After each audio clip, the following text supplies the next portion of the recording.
जय जय राम। श्री राम जय राम, जय जय राम। श्री राम जय राम, जय जय राम। श्री राम जय राम, जय जय राम। श्री राम जय राम, जय जय राम। श्री राम जय राम, जय जय राम। श्री राम जय राम, जय जय राम। तो जिस प्रकार हमने पिछले भाग में मंथरा के पूर्व जन्म से जुड़ी 2 कथाओं के बारे में हमने जाना कि आखिर मंथरा पूर्व जन्म में क्या थी और भगवान श्री राम से आखिर उसकी क्या दुश्मनी थी, क्या बैर था, क्या शत्रुता थी भगवान श्री राम से मंथरा की। यहाँ पर अब एक और कथा आती है जो त्रेता युग की ही है और मंथरा के ही जन्म की है। इसमें कहीं मंथरा का पूर्व जन्म या अगला जन्म नहीं है। इसी जन्म में, जिस जन्म में मंथरा ने भगवान श्री राम को वनवास भेजने का ये दुष्कृत्य किया, उसी जन्म में वो मंथरा थी। उस मंथरा का पहले नाम मंथरा नहीं था। और मंथरा, जिस तरह हम अगर कभी मंथरा का नाम लेते हैं तो हमारे मन में एक ऐसी स्त्री की चित्र बन जाता है, एक ऐसी स्त्री का हमारे सामने डायग्राम आता है, एक तस्वीर आती है जो टेढ़ा होकर चला करती थी, जो बहुत बूढ़ी थी, जो बड़ी कुरूप थी, ऐसा हमें प्रतीत होता है। लेकिन मंथरा हमेशा से ऐसी नहीं थी। जो मंथरा थी, ऐसा माना जाता है कि वो अश्वपति राजा के बड़े भाई की पुत्री थी। यानी अगर एक तरह से माने तो जो मंथरा है वो कैकेयी जी की बड़ी बहन थी और कैकेयी जी मंथरा को अपनी बड़ी बहन से ज़्यादा अपना मित्र समझती थी। ये दोनों हमेशा अच्छी सखियों की तरह रहा करती थी। और मंथरा का नाम पहले मंथरा भी नहीं था, मंथरा का नाम था रेखा। रेखा नाम की एक सुंदर सी कन्या का नाम आगे चल के फिर मंथरा पड़ा। यहाँ पर अब ये जो रेखा है जो बहुत सुंदर स्त्री है और मंथरा जो बहुत क्रूप है, तो यहाँ पर ये रेखा मंथरा कैसे बनती है, भगवान श्री राम से आखिर उसकी ऐसी क्या दुश्मनी है, इसके बारे में हम आज के सत्र में जानेंगे। तो आइए आज की कथा को आरंभ करते हैं।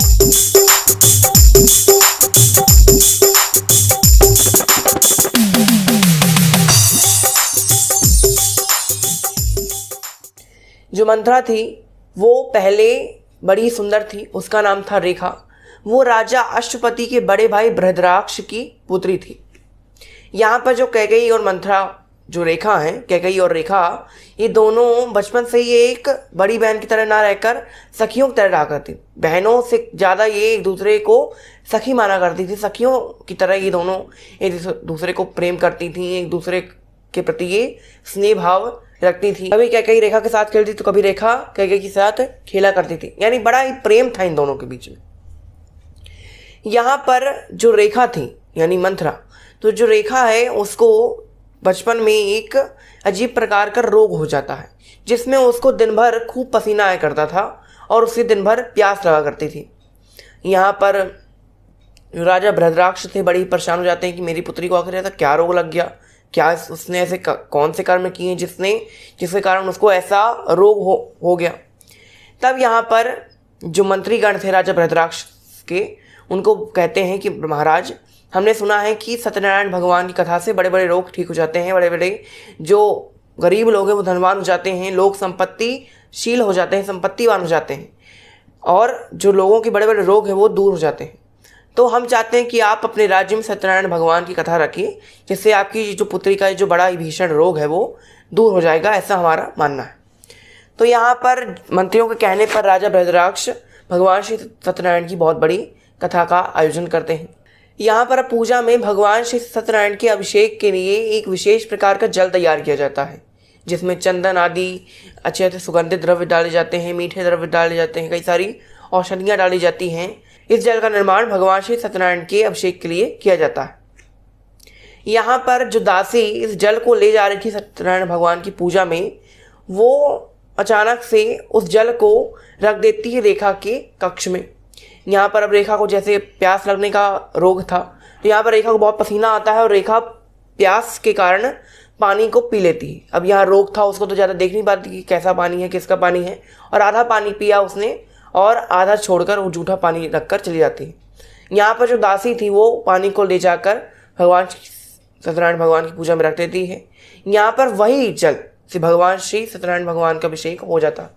यहाँ पर जैसे ही भगवान श्री सत्यनारायण भगवान का अभिषेक उस जूठे जल से हुआ, वैसे रेखा को रोग तो था ही, यहाँ पर रेखा कुछ घंटों बाद वो हिल डुल नहीं पा रही थी। वो ना बोल पा रही थी, ना सुन पा रही थी, ना हिल डुल कुछ नहीं पा रही थी।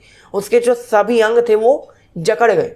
यहाँ जो महाराज बृहद्राक्ष हैं वो कई सारे वैद्यों को बुलाते हैं और अपनी पुत्री की चिकित्सा करवाने में जुट जाते हैं।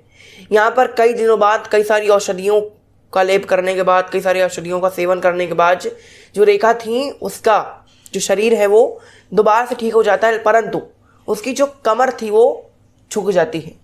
फिर उसको बाद में ज्ञात होता है कि सत्यनारायण भगवान का जूठा, जो मैंने भगवान श्री सत्यनारायण भगवान के लिए जो जल था उसको मैं जूठा कर दिया था, इसलिए ऐसा मेरे साथ हुआ। यहाँ पर जो रेखा थी अब ये सब विचार करने लगती कि अरे भगवान तो बड़े करुणा निधान है, वो तो अपने भक्तों की बड़ी बड़ी गलतियों को क्षमा कर देते हैं, अपने भक्तों का पक्ष लेते हैं। आखिर ऐसा क्या कर दिया? अगर मैंने उनका जो जल था वो पी भी लिया तो मैंने गलती से पिया है, मैंने कोई जानबूझ के तो किया नहीं। अगर मैंने जानबूझ के किया तो मुझे लगता कि हाँ मैंने जानबूझ के किया, मुझे इसका दंड मिलना चाहिए। लेकिन मैंने जानबूझ के ऐसा नहीं किया, मैंने अनजाने में ऐसा किया और भगवान ने अनजाने मुझे इतना बड़ा दोष दिया, इतना बड़ा मुझे दंड दिया कि अब मैं टेढ़ी हो गई। यहाँ पर जो रेखा थी, अब कई सारी औषधियाँ उसको लगाई गई, कई सारी औषधियाँ जो हैं उसको सेवन कराई गई, तो उसका जो शरीर था वो अब थोड़ा सा बदल गया था, यानी अब वो कुरूप हो गई। उसका जो चेहरा था वो पहले की भांति सुंदर नहीं रहेगा। तो यहाँ पर जो रेखा थी वो भगवान विष्णु से मन ही मन घृणा करने लगती हैं कि भगवान श्री विष्णु बड़े बड़े करुणानिधान बने फिरते हैं और अगर मैंने ऐसा काम कर भी लिया धोखे से तो मुझे इतना बड़ा दंड दिया। ऐसा वो हमेशा मन में विचार करती थी और भगवान विष्णु से घृणा करती थी। यहाँ जो कैकेयी थी, भले ही रेखा को इतना बड़ा ग्रोह हो गया लेकिन फिर भी कैकेयी के मन में उसके प्रति जो प्रेम था वो कम नहीं हुआ। कैकेयी जब दशरथ जी के साथ विवाह करके आई तब यहाँ पर वो उसको अपने साथ लेकर आई थी। यहाँ पर जो रेखा थी वो बहुत क्रूप थी, झुकी हुई कमर थी, तो यहाँ लोग उसको कैकेयी की बहन या कैकेयी सखी मानते नहीं थे। वो सोचते थे कि ये कैकेयी की नौकरानी है, तो एक तरह से देखा जाए तो वो नौकरानी ही बनकर रह गई।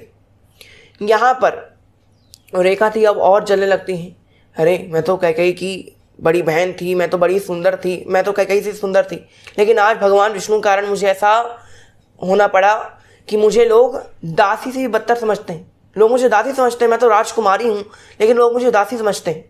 तो यहाँ पर जो मंथरा थी यानी रेखा, वो भगवान श्री विष्णु से बहुत अब मन ही मन घृणा करने लगी।